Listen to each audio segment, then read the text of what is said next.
Het is gebruiksvriendelijk, veilig en heeft verschillende handige functies voor zowel particuliere als zakelijke klanten. Het belangrijkste nieuws van Curaçao in het Nederlands. Extra Journaal. Vers van de pers. Welkom bij Extra Journaal. Fijn dat u weer kijkt. We hebben het belangrijkste nieuws voor u op een rij gezet.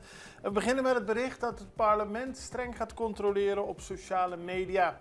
Dat heeft Ramon Jong gezegd. Hij is vicevoorzitter van het parlement en hij reageerde op het feit dat in de afgelopen periode, vooral tijdens live-uitzendingen, allemaal opmerkingen worden gemaakt op de sociale media die eigenlijk niet passend zijn. Het gaat om denigrerende reacties, beledigende woorden en grove taal. En Jong die laat dan extra weten dat er in het verleden al vaker zaken zijn weggehaald die te ver gingen. Of dat discussies die werden gevoerd ongepast waren. En hij laat nu weten dat geen denigrerende reacties mogen worden geplaatst. En deze zullen ook worden verwijderd. Zonder voorafgaande waarschuwing kunnen deze waarschuwingen worden verwijderd. En bij herhaling of ongepast gedrag kan het parlement van Curaçao de mogelijkheid tot interactie op zijn sociale media beperken of blokkeren. Het parlement van Curaçao respecteert verschillen van mening en stimuleert actieve participatie, maar wel op een respectvolle en constructieve manier, aldus Jong. Man Pin komt op voor de Rekenkamer. Meer nieuws uit het parlement van de fractie van de Man Pin. Die laat weten dat ze het niet eens zijn met de wijze waarop de regering zich uit heeft gelaten ten opzichte van de Algemene Rekenkamer. Volgens Man Pin hebben de kabinetten PISA's 2 en 3 er een gewoonte van gemaakt om de ARC, dus de Algemene Rekenkamer, aan te vallen in plaats van de kritiek te absorberen en de misstanden te corrigeren.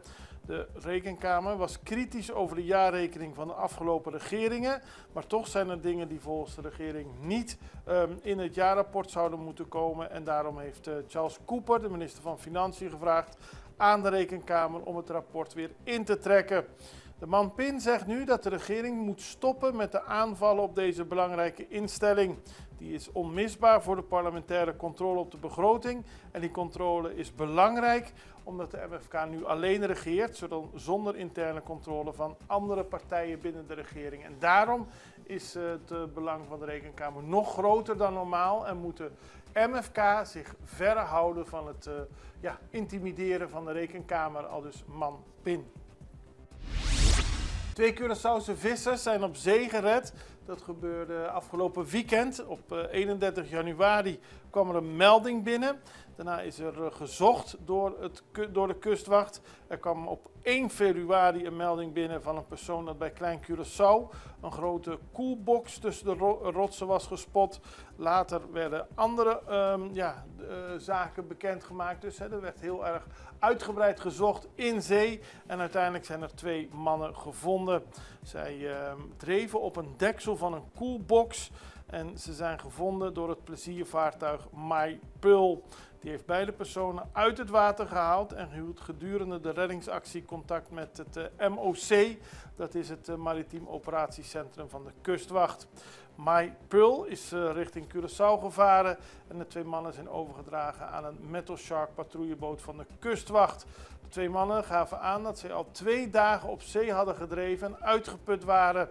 Bij aankomst aan de kustwachtstijger bij Parera zijn de 2 overgedragen aan de ambulancedienst. Dus op 30 januari waren ze vertrokken vanaf de Aves-eilanden richting Curaçao. En uiteindelijk zijn ze 1 februari daadwerkelijk aangehouden. Overval op nummerkantoor. In de late uren van afgelopen weekend kreeg de politie een melding binnen van een overval op de Ronde Klipweg. Er was een overval die had plaatsgevonden op een nummerkantoor. Bij aankomst constateerden agenten dat op het moment dat de vrouwelijke medewerkster met de dagopbrengst het nummerkantoor verliet, zij werd overvallen door een gemaskerde man. Onder bedreiging met een vuurwapen wist hij het geld van de vrouw af te nemen en vluchtte vervolgens te voet.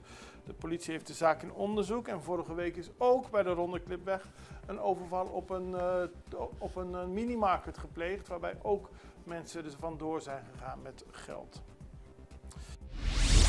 Kraanwagens worden nog steeds niet betaald. Dat is een verhaal vandaag in de Extra.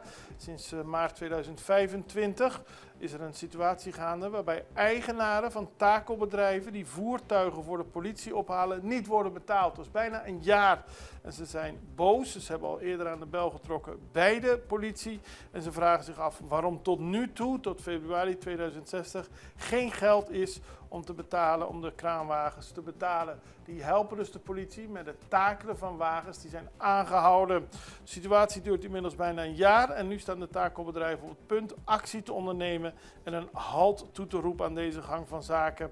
Als de takelbedrijven hun betaling niet snel ontvangen, dan bestaat de mogelijkheid dat zij geen diensten zullen verlenen tijdens de komende carnavalsoptochten. Jerome Beeldsnijder aan de slag in Washington D.C. Hij versterkt de internationale positie van Curaçao als gevolmachtigd minister in Washington. Hij is per 1 februari gedetacheerd en Jerome Beeldsnijder was natuurlijk lange tijd hoofd van de Curaçaose Veiligheidsdienst. Nu gaat hij met zijn benoeming op de vertegenwoordiging Curaçao helpen haar strategische positie binnen het Koninkrijk der Nederlanden en op internationaal niveau verder te versterken. Daarbij gaat het onder meer om het behartigen van economische belangen en het identificeren van kansen voor Curaçao in brede zin op internationaal terrein. Sontje Merselina Toomba Koning 2026. Dan gaan we over naar Toomba, want afgelopen vrijdagavond was het Toomba Festival de finale. En in de vroege zaterdagochtend werd bekend dat Sontje Merselina de nieuwe Toomba Koning is. Hij is pas 20 jaar oud en hij heeft een mooie prestatie neergezet. 7 jaar geleden was hij ook bij de kinderen Toomba Koning en nu dus de grote Toomba Koning van Curaçao. Het was druk bij het Curaçao Festival Center, minstens 9000 mensen. En ze zagen Sontje winnen met Awe Tamiso Kubo. Vandaag ben ik alleen met jou en het is gecomponeerd door Aït Seroen. En het is Aït Seroen, aan hem was ook het Toomba Festival opgedragen. Dus dat is een mooie bijkomstigheid. En Angelo Dopwel die is verantwoordelijk voor de compositie. Het is een mooie Toomba en het was een einde van een bijzonder festival. Naast Sontje Merselina kwam als eerste finalist Gilbert Dibo Doran. Daarna Michelangelo Martina en de derde finalist was Ray Laufer. En daarmee weten we wie de nieuwe Toomba Koning is en kunnen we ervan genieten tijdens het komende carnaval. Daarover later meer, maar eerst een break. Vida te Mobilier. Ibo merece uma maneira mais fácil para atender bom assunto na bancário. Com a app novo de Banco de Caribe, tudo custa na bom alcance. Login fácil, hace transferência rápido e bo saldo sempre na mão. Tudo em solo aplicação. Descargue voor de App Store of Google Play, registrar em diz algum passo e começar a explorar a world. Rápido, seguro e desenhar para quadra com boa necessidade. Banco de Caribe. Extra in Nederland. Van Amsterdam tot Arnhem, van Groningen tot Maastricht, Extra is erbij. Volg Extra Digitaal en blijf op de hoogte van de belangrijkste ontwikkelingen in Nederland. Extra Digitaal is te zien op verschillende platforms en kanalen zoals WhatsApp, YouTube, Facebook, Instagram en ook TikTok. Wilt u ons op de hoogte brengen van een evenement of iets doorgeven? Neem contact op via WhatsApp, e-mail, Facebook of bel gewoon 06 1364 2945. Volg of abonneer je op Extra Digitaal. Klik aan en volg ons.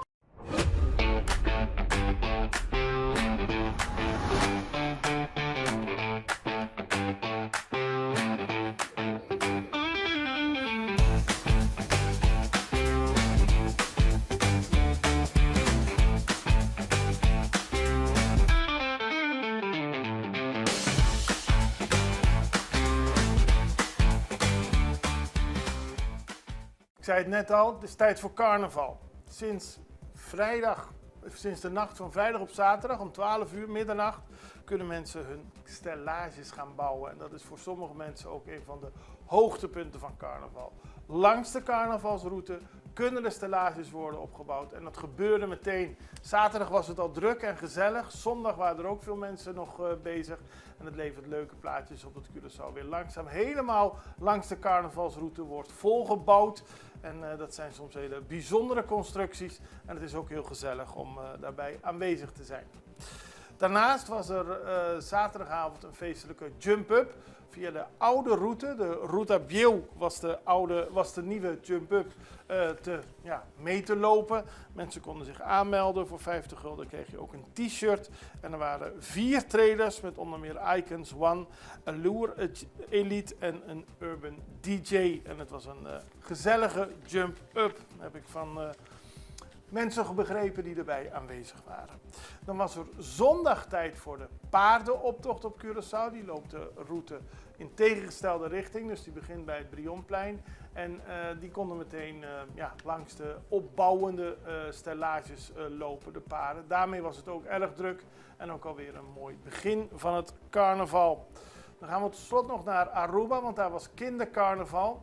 En er zijn 5 mensen aangehouden wegens het bezit van machetes of drugs. En voor veel mensen was een reactie 5 aanhoudingen bij kindercarnaval. Dat is ernstig, want wie neemt er nu een groot mes mee naar een kindercarnaval? Maar vorig jaar waren er 11 aanhoudingen verricht. En daarom laat het politiekorps op Aruba weten dat het goed is dat het uiteindelijk gedaald is, het aantal mensen dat is opgepakt. Er waren 175 agenten tijdens de kindercarnaval. En die parade bestond uit 7 groepen en meer dan 1300 deelnemers. Dan gaan we nog naar internationaal nieuws, want er is een nieuwe president in Costa Rica. Politicologe Laura Fernandez aan de rechterzijde van het politieke spectrum. Zij heeft met een grote meerderheid de presidentsverkiezingen gewonnen, nadat ze had beloofd hard op te treden tegen toenemende geweld dat verband houdt met de cocaïnehandel. Ze zegt dat ze hard blijft strijden en ze ziet de president van El Salvador, Nayib Bukele, als een lichtend voorbeeld. Hij heeft duizenden bendeleden zonder aanklacht opgesloten om op die manier de criminaliteit terug te dringen. En Fernandez ziet in hem een groot voorbeeld om ook de toenemende drugscriminaliteit in Costa Rica aan te pakken. Het land stond jarenlang vooral bekend om zijn witte zandstranden, maar is nu geen oase van stabiliteit en democratie meer in Midden-Amerika, maar een land dat te kampen heeft met veel grote problemen rond de drugs. En daarom lijkt het, hebben de bewoners van Costa Rica in grote getalen het vertrouwen aan Fernandez gegeven, die op die manier hard wil optreden tegen deze situatie. We houden het voor u in de gaten, net zoals we al het nieuws voor u in de gaten houden. En morgen zijn we er weer. Het beste, tot ziens. Dag.